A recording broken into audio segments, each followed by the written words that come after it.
Pambayad ko yan sa tuition Mag-exam na kasi ako Oh, ano ngayon kung mag-exam ka? Tumawag sa akin yung teacher mo. Sinabi niya sa akin na hindi ka nagbayad ng tuition mo? Baka naman pwedeng makitira muna dyan. Wala na kasi mauwian Naku, patay tayo dyan. Uy, bawa ka naman! Pera! Kailangan ko! Uy, wala na kasi. Akin na! Matitira. ko to. Gusto mo, lumito ka na muna.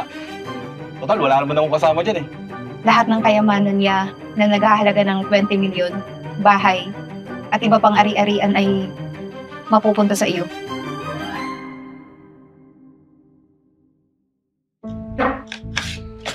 Ulog ka pa. Sabihin mo, papasok ka na Hey, Jabay, good morning. Tama, nakapagluto na ako. Oh, kumain ka na. Hello. Oh. Thank you, Sinali ba yung kapatid ko? Ano ka ba? Kapatid ko na rin naman yan Yan, Jabay.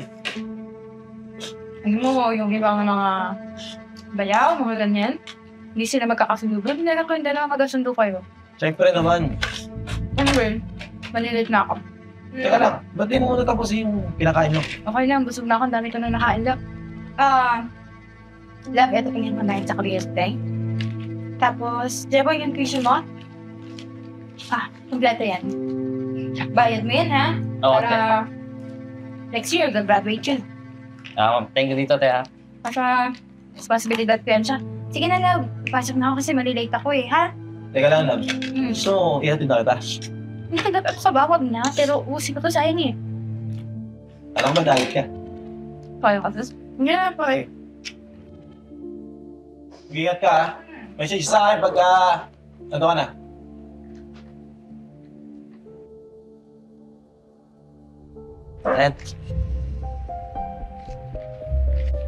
Teka lang, kuya. Pambayad ko yan sa tuition Mag-exam na kasi ako Oh, ano ngayon kung mag-exam ka? Alam mo naman, di ba? Ha? Sa akin lahat na pupunta to. Di ba? Bakit papalaga na ba? Kuya, napakasama talaga ng ugali mo Bakit? May magagawa ka? Ha? Sundin mo na lang yung mga gusto ko. Ha? Nakasalita ka pa Akin to.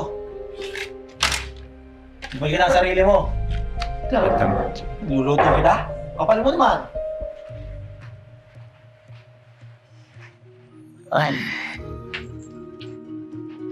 Jebo, yun na to, ha? Tumawag sa akin yung teacher mo. Sinabi niya sa akin na hindi ka nagbayad ng tuition mo? Ha? Hindi ka nakapag-exam? Sinasayang mo lang ba lahat ng pinagtrabahuan ko? Ate, paano si Kuya George? Ay, alam mo, Lab. Yung si Jeboy. Kung kapatid ko lang yan, binanatan ko na yan Nakahuli ko nagiinom. Tapos nagsusugal. Alam mo, sayang lang pinapaaral mo dyan Jeboy naman! Ano ba, kinuha ko kita sa probinsya para pag-aralin ka, tapos ganito yung susuklin mo sa akin? Teka lang, ate. Hindi naman totoo yung mga sinasabi ni Kuya Hoy, tumahimik ka. Ikaw, pinag-aaral ka ng ate mo. Imbis na... Ano ba, Jeboy, ha? Yung ganyang bisyo mo, ha? Magsisinungaling ka pa? Bago yung pasinungaling yung kuya mo? Ang bait-bait nito sa'yo? Ano ba natututunan mo, ha? Sa mga barkada mo? Tsaka di na ito naaawa sa'yo Babae yung ate mo Dapat nga, nag-working student ka para matuto ka. Tapos gagawin mo, isusugal mo lahat. Di ka na nahiya sa ate mo. Alam mo kung ako sa'yo, dapat maturuan yan Alam mo, ayoko na ganito, Jeboy, ha? Susobra ka. Nibigay ko lahat ng kailangan mo sa school mo. Ang laki-laki ng tuition mo. Kahit halos wala naman tira sinasamad ko. Malis ka na. Pumanap ka na magpapaaral sa'yo. Pero ate, teka lang. Malis ka na! Ayoko marinig yung paliwanag mo. Tama na.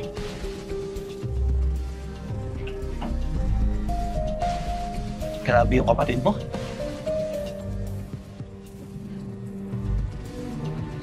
Huwag mo galit.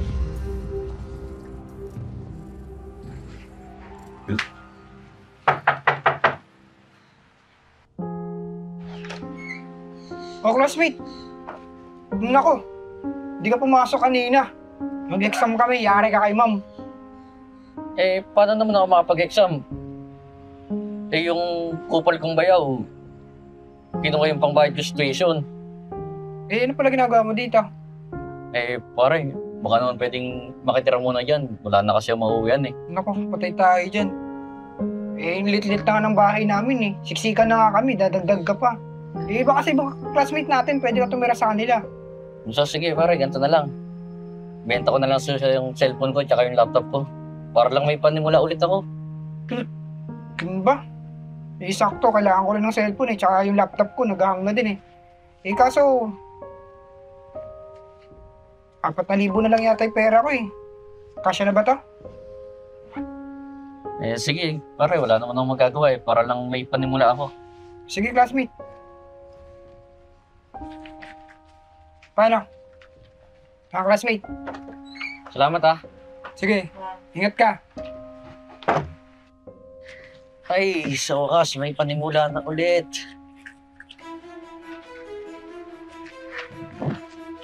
Ito.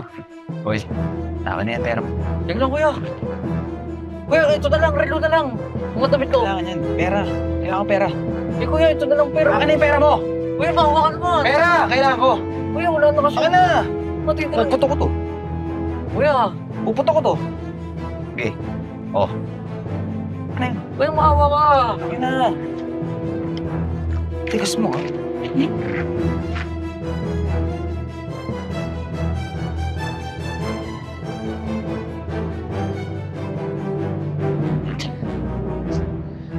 Kuya, pera ko.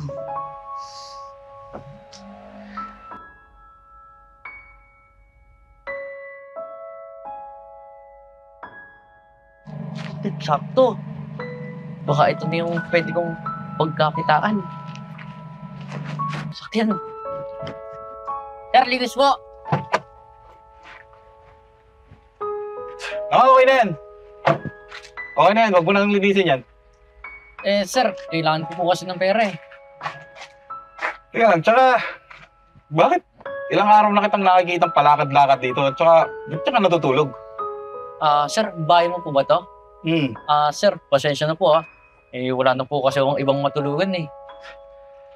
ba't? Ano ba nangyari sa'yo? Eh, pinalayas po kasi ako sa bahay. Gawa nung asawa nung kapatid ko, sinisiraan ako.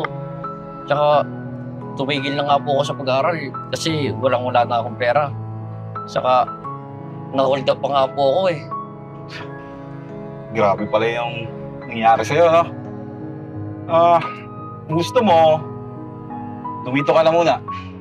Total, wala naman akong kasama dyan eh. Sir, talaga po, papatirahin mo ako. Eh, nakakaya naman po. Ganun maya. Tsaka, wala na naman akong kamag-anak eh. Tsaka, wala na akong kasama. Ako to, may sakit ako eh.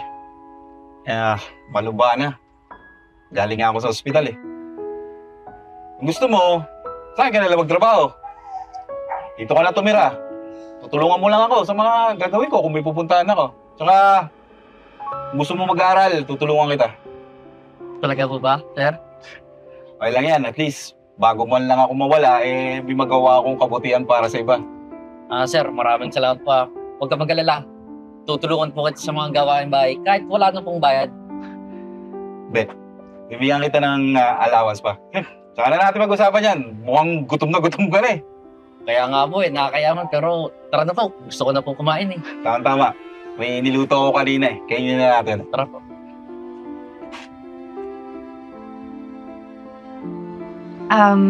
Mr. Jeboy, ako nga pala yung abogado ng yumaong mong ama.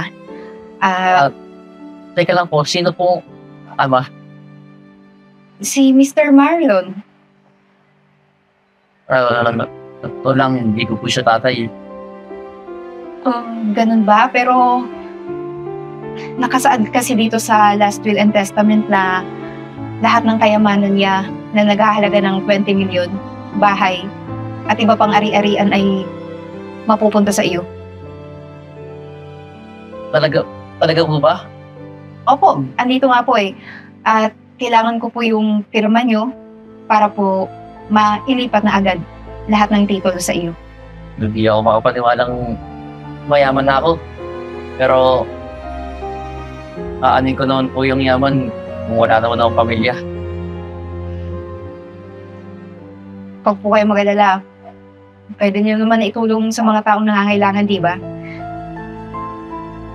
O siya, sir, pakipirmahan na po para mailipat na lahat ng titulo sa inyo.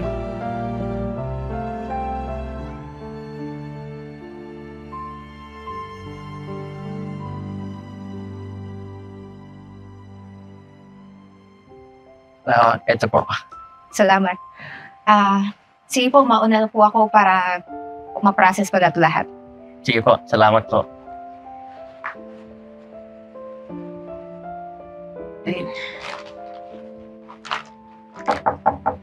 Kakanin!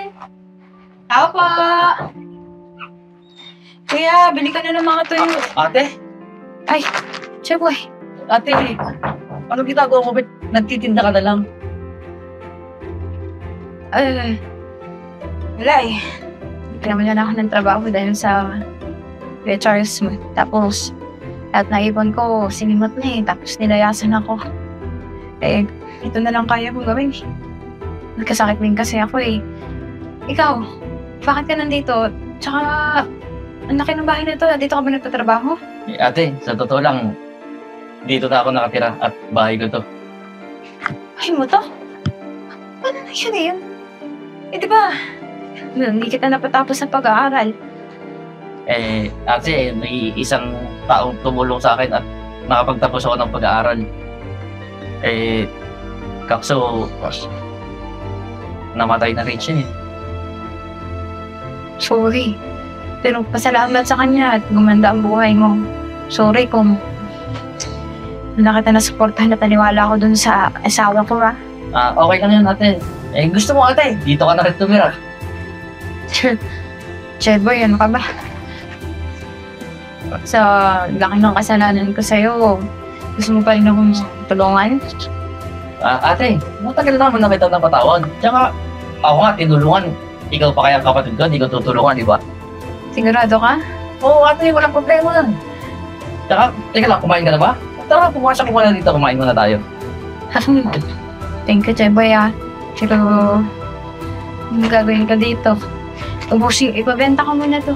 Ay, hindi, ate, huwag mo na benta yan. Ako na lang may bilet, tapos kainin natin.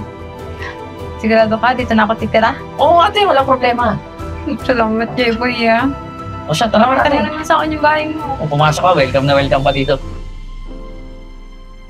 Wow!